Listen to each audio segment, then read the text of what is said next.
오태훈의 라디오 매거진 위켄드.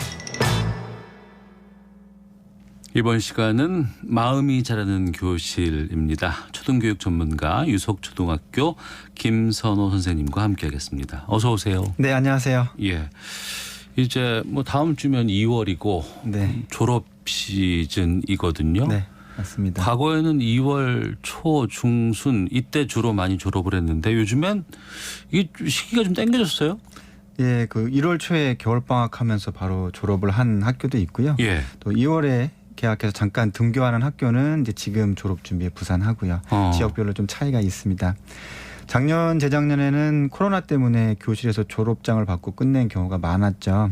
이제 부모님들은 학교에 들어가서 보지도 못하고 이제 교문 밖에서 기다리다가 꽃다발을 전달했고요. 그랬네요. 네, 네.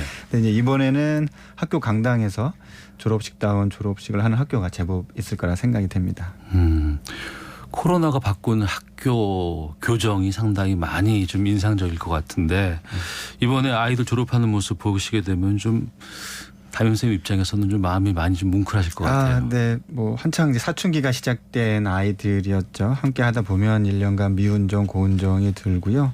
한편으로는 대견하다는 생각도 들면서도 이제 졸업식이 끝나고 나면 이제 빈 교실이나 빈 책상이 이제 보이죠. 그러면 가슴이 좀 허하고 이제 다시는 못 본 아이들도 있겠구나 하고 생각하면 이제 눈물이 핑 돌기도 하고요.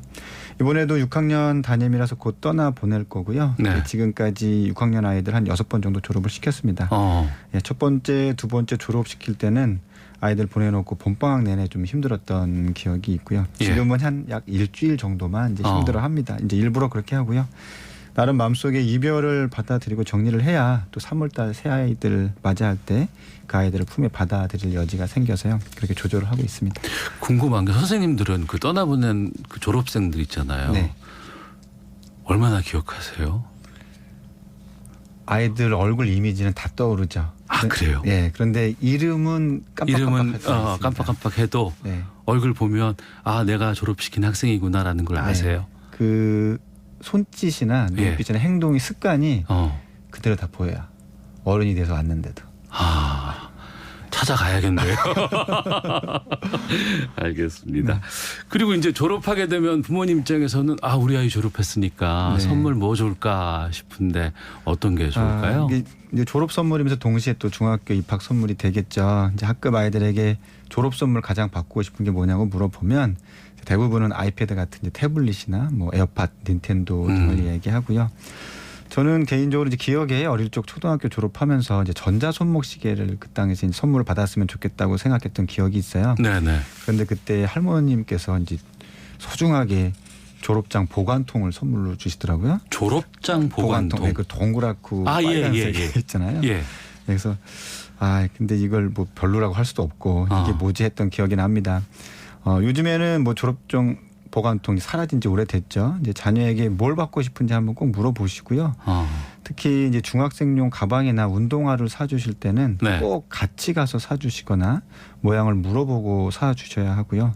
뭐 어른들이 보기에 다 좋아 보이고 비슷비슷해 보여도 아이들은 이제 자기만의 기호가 분명하니까요. 꼭 물어보시고 결정하시길 권해드립니다. 깜짝 선물보다는 어떤 게 필요하고 어떤 게 좋은지를 직접 물어보고. 깜짝 선물은 대부분 다 실패하실 거예요.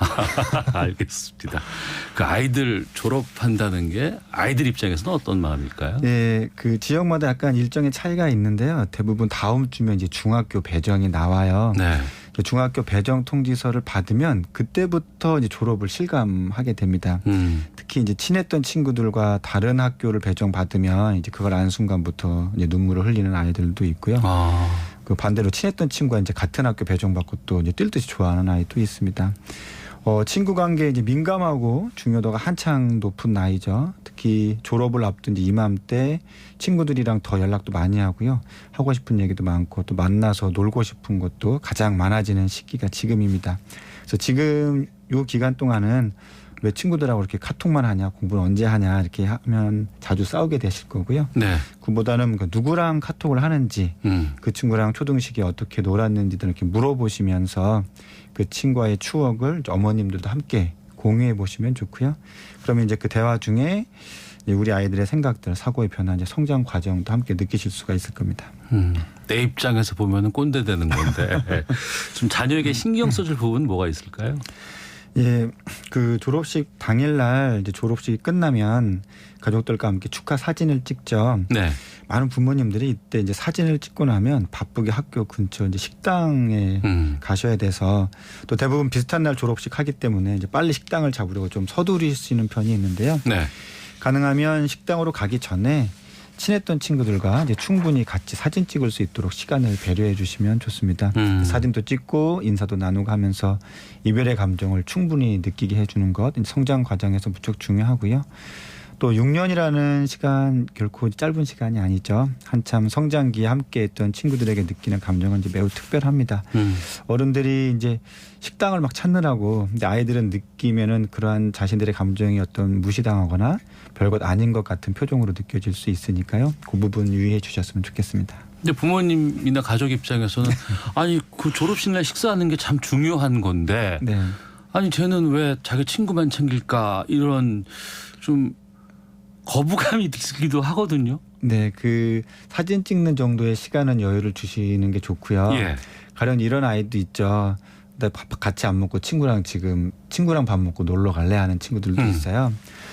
졸업 당일은 가족과 식사하면서 그 일상의 일들을 나누는 것이 좋고요. 네. 이제 졸업하는 날 아이들의 감정 기복이 좀 평소보다 심합니다. 이제 졸업식 끝나고 친구들끼리만 어울리면 다른 학교 아이들이랑 사소한 일로 이제 마찰이 일어나기도 하고요. 실제 뭐 싸움을 하거나 그런 경우도 있습니다. 예. 이게 뭐 졸업했다는 해방감과 또 갑자기 무슨 일을 해도 다 될 것 같은 그런 섣부른 자신감 같은 게 있거든요. 꼭 군대 제대하고 나서 그냥 근거 없는 자신감 생기듯이 그렇게 비슷한 것들이 있습니다. 그래서 위험한 장난을 하다 다치는 경우도 종종 발생하고요. 그래서 친구들과 만나서 노는 건 졸업식 하고 하루 이틀 지나서 허락하시는 게 좋고요. 네. 졸업식 당일은 친구들과 학교에서 충분히 인사 나누고 가족들과 식사하는 자리를 메인으로 하시는 걸 권해드립니다. 그러면 3월에 이제 입학하고 개학하기 전까지는 좀 시간이 있잖아요. 네네. 이때 친구들 좀 자주 만나고 많이 만나는 것 같던데. 네, 그 졸업하고 나서 뭐 며칠 동안 친구들과 연락해서 만나자고 하고 집 근처에서 함께 놀기도 하고요. 뭐 중학교 들어가서도 한두 달 정도까지 그렇게 하는 친구들도 있습니다. 뭐 건강하고 자연스러운 일이고요. 간혹 이거 초등학교 친구들이랑만 너무 친하게 지내서 중학교 새로운 친구 사귀는데 어렵지 않을까 하고 염려하시는 분들도 계시는데요. 뭐 초등학교 친구들과 그렇게 친하게 지냈으면 중학교 가서도 마찬가지로 금방 친구들을 만들 가능성이 높습니다. 단지 익숙했던 친구들과 헤어지는 과정에 아이들마다 개별적으로 시간이 좀 필요할 뿐입니다. 예전에는 우등상, 개근상 탔니? 이거 물어보는 거 항상 있었거든요. 네, 맞아요. 이렇게 말씀드리고 싶습니다. 이 졸업하는 날은 졸업장에 가장 큰 의미를 두셨으면 좋겠고요. 이제 졸업식 하면서 몇몇 일부 학생들은 이제 다른 수상을 받기도 지금도 합니다. 모범 학생들에게 지역 각 단체장들의 상이 이렇게 추천해서 받고 있는데요. 주로 학생 자치회 활동을 열심히 했던 학생들이 받고요. 그런데 이제 자칫 너는 왜 졸업장 말고 다른 상을 하나도 받지 못했냐 하는 표정이나 뉘앙스를 보이는 거 정말 좋지 않고요. 요즘에는 또 개근상을 따로 주지 않습니다. 그래서 그래서 대부분 졸업장과 6학년 2학기 생활통지표를 받게 되는데요. 이때 졸업장을 보시지 않고 생활통지표부터 보고 막 이것저것 판단하시지 마시고요. 네. 졸업장을 먼저 이렇게 자랑스럽다는 표정으로 받아주시길 권해드립니다. 6년이라는 긴 시간을 잘 보내온 그 증표니까요. 그것만으로도 이제 충분합니다. 네, 이렇게 졸업 시기에 부모가 자녀를 위해서 특별히 좀 해줘야 될 게 뭐가 있을까요? 졸업 시기 이제 청소년기에 들어가는 부모의 역할이 이제 좀 바뀐다고 볼 수 있는데요. 시선을 자녀에서 이제 부모 자신에게로 돌리는 중요한 터닝 포인트가 왔다고 말씀을 드리고 싶어요. 이제 아이는 아동기를 넘어서 청소년으로 본격적으로 들어갔죠. 그만큼 부모와 이제 거리감 있는 분리가 필요합니다. 적절한 분리가 이루어지려면 이제 아이에게 있었던 부모의 시선을 본인 부모 자신에게 돌리는 과정이 꼭 필요하고요. 뭐 부모님 나이는 이제 40대 중후반이 되실 겁니다. 그간 살아온 시간들을 되짚어보는 시간도 마련하시고 잠시 가족이라는 이름 말고 나라고 하는 개인의 삶에 대한 목적도 한번 재정비도 해보시고요.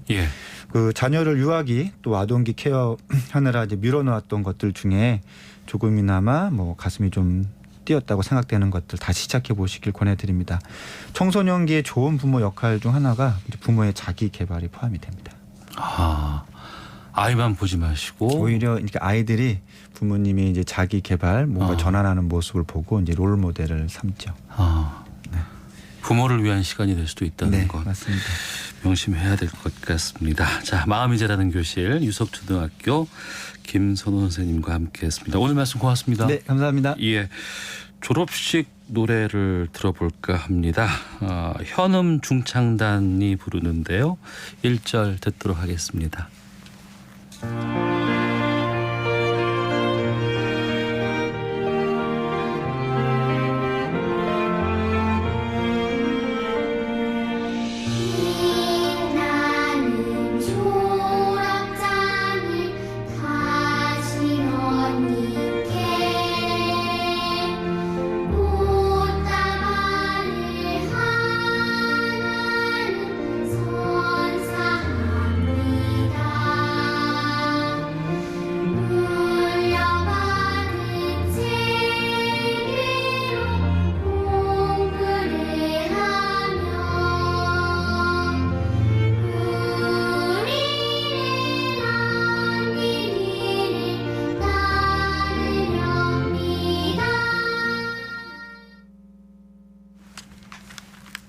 네, 졸업식 노래 들었습니다. 자, 이번에는 알아두면 힘이 되는 법 이야기를 살펴보죠. 매거진 생활법률 법무법인 지온의 최완규 변호사 함께하겠습니다. 어서 오십시오. 안녕하십니까. 예. 일상에서 흔히 듣곤 하지만 좀 정확한 개념은 이게 맞나 싶은 게 있어서 좀 살펴볼까 합니다. 과태료, 과징금, 범칙금 이렇게 좀 여기에 대해서 알아보고 있는데 지난번에 과태료 살펴봤고 오늘은 과징금과 범칙금에 대해서 짚어볼까 하는데 과징금 개념부터 좀 알려주세요.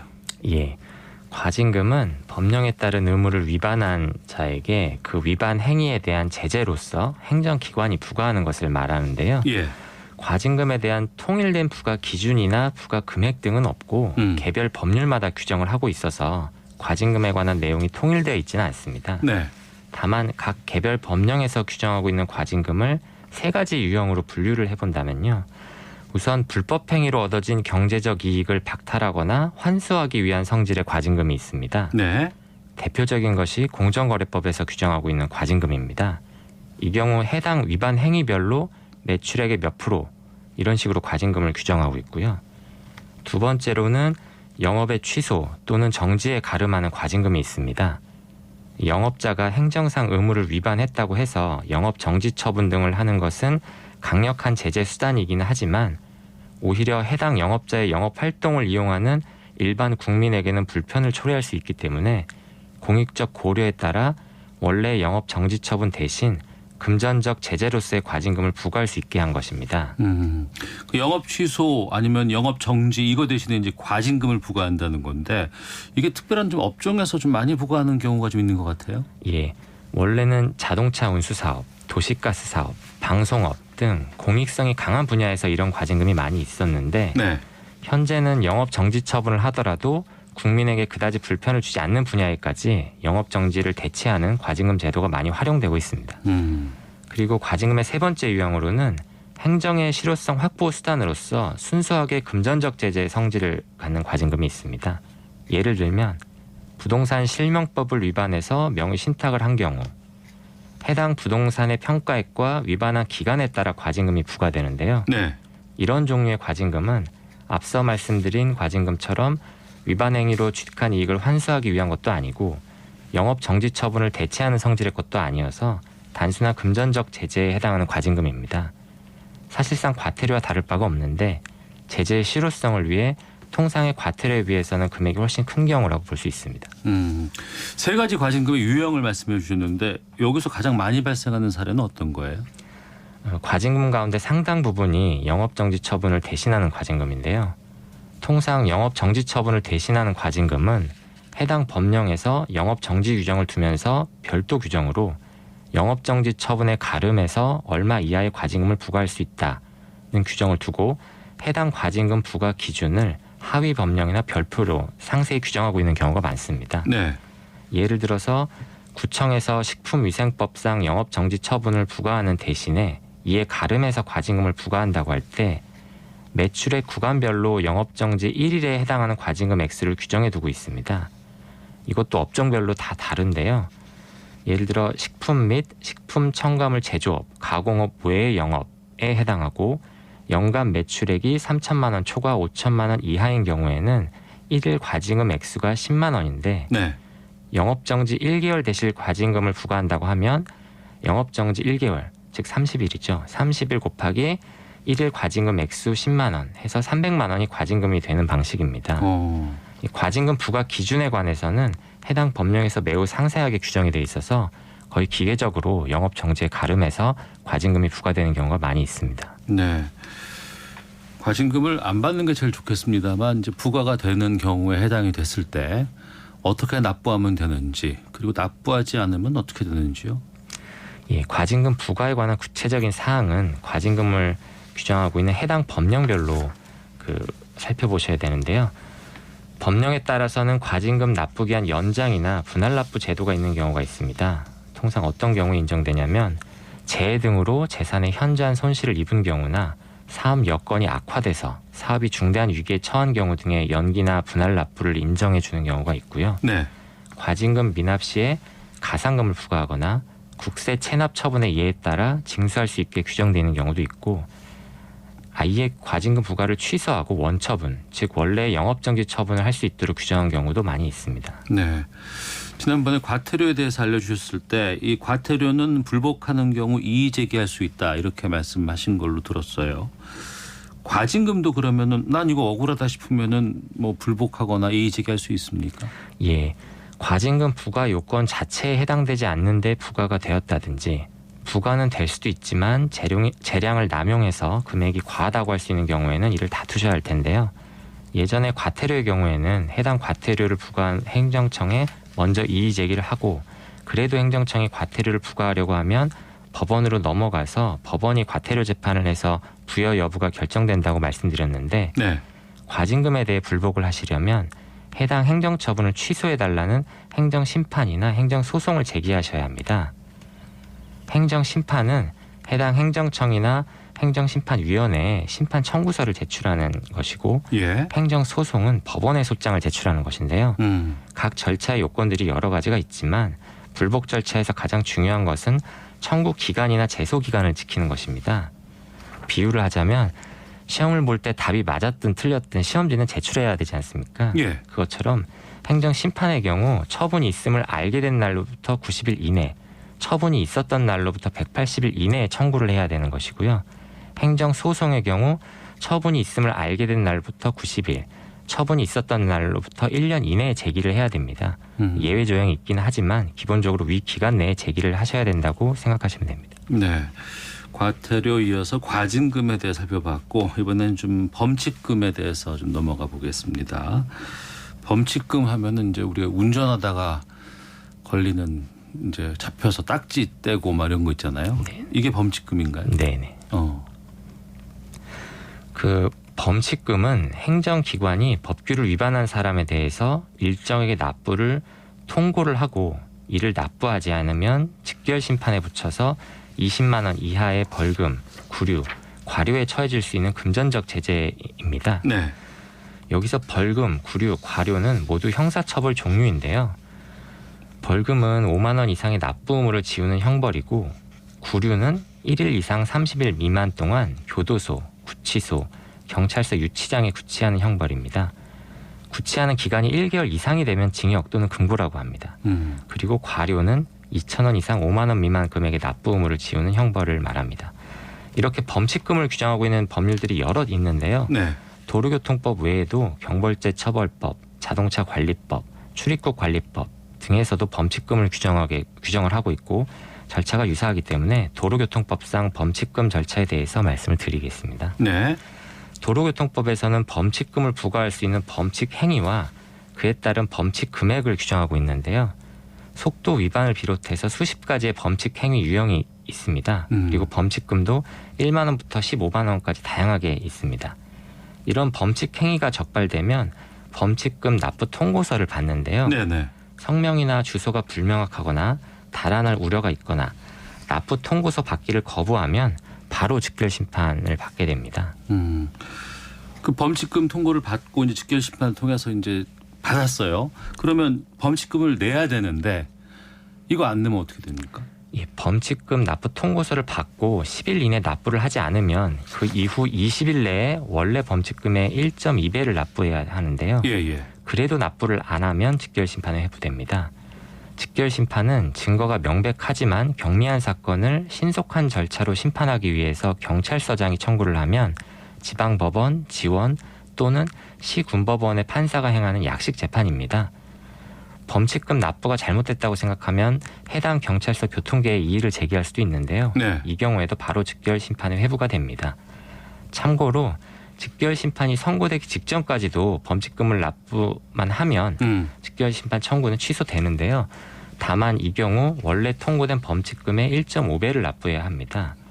그리고 직결 심판에 따라 법원이 범칙금 부과하는 게 맞다고 판단을 하면 네네. 20만 원 이하의 벌금, 구류 또는 과료를 선고할 수가 있는데요. 이에 대해서 불복을 하고 싶다. 그러면 7일 이내에 법원에 정식 재판을 청구할 수 있고 예. 정식 재판에 따라 유죄 또는 무죄 판결이 선고되면 애초에 직결 심판은 그 효력이 없게 되는 것입니다. 이거 안 받는 게 제일 좋고 받으면 그냥 내면 가장 그게 합리적인 건데 근데 뭐 뉴스 보면 이 범칙금이라든가 이런 거 뭐 몇 억씩 안 내고 계속 버티는 분들도 있고 막 그러더라고요. 그건 뭐 본인이 이제 그 잘못을 안 했다고 생각하시기 때문에 이제 그 다투시는 걸 수도 있고 예. 뭐 다른 뭐 돈이 있지만 일부러 안 내시는 경우도 있고 뭐 다양한 사연이 있을 것 같습니다. 알겠습니다. 매거진 생활법률 최완규 변호사와 함께했습니다. 고맙습니다. 고맙습니다. 예. 자, 토요일 아침 여러분과 함께한 라디오 매거진 위크엔드 오늘 순서는 여기까지고요. 끝으로 박미경이 부르는 기억 속의 먼 그대 들으면서 인사드리겠습니다. 내일 아침 7시 5분에 다시 찾아오도록 하겠습니다. 아나운서 오태훈이었습니다. 고맙습니다.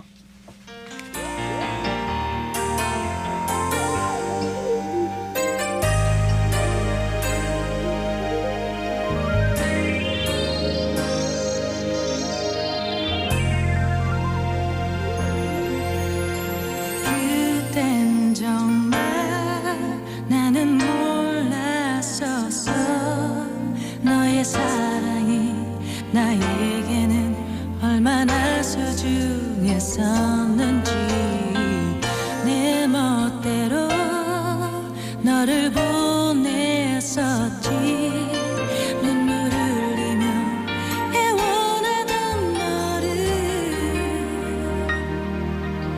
냉정하게 뒤돌아서며 미련조차 난 없었어 그게 멋있는 이별이라 믿고 널 보내면 하지만 오랜 뒤에 난 혼자 울고 있었어 내게 주었던 아픔을 되돌려 받으며 용서해줘 너의 사랑을 몰랐었던 나의 자만이 이제와 후회하고 있는